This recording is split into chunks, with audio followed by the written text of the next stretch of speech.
Baieid baieid iba kortam hasla birte Wela shet pati baieid Kajing sngil shiru kabashirke Kalalong briu basarong Bayam yadei badi baieid Namut sirtangin yashong Pinban siya'i pilasutit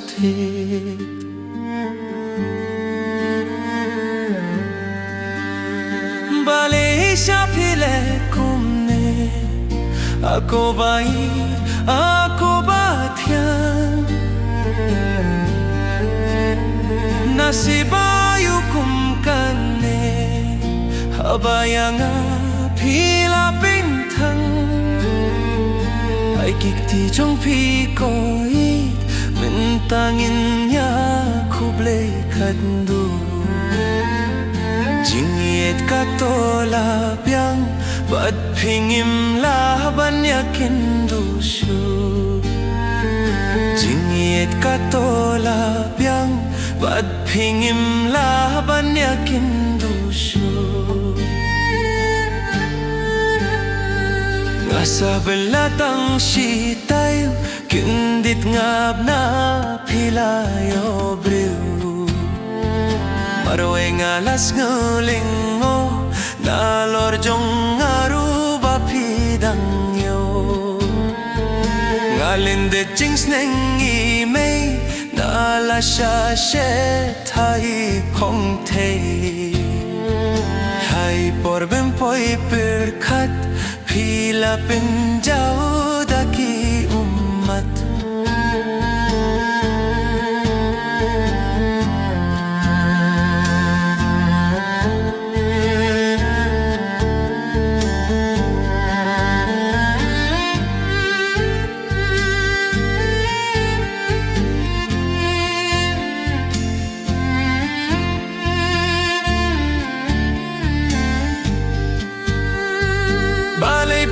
Banya tu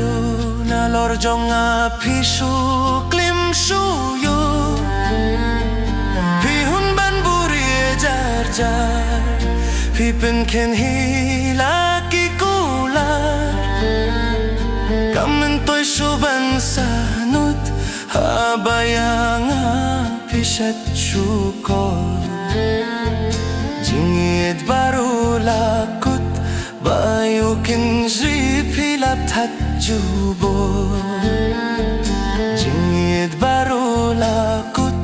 Bayu kin zipilap tatjubo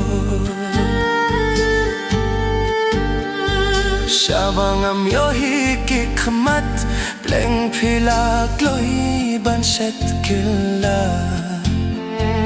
Namlak limda jau umat Indang ala tipya kata Alasannya tang hapi Bin bansaway pidang aiti Hadukat ne pilayanga Sa ingi menga hapay kila Ladi kumbaong kilok Lakam sukno kasong marwe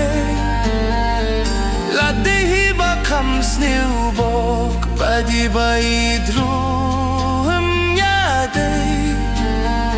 Shikato tengan kino Wat mut sa pingandang paisu Bye-bye katolapyang Lak-lak tang hikabatyang Bye-bye katolapyang Lak-lak tang hikabatyang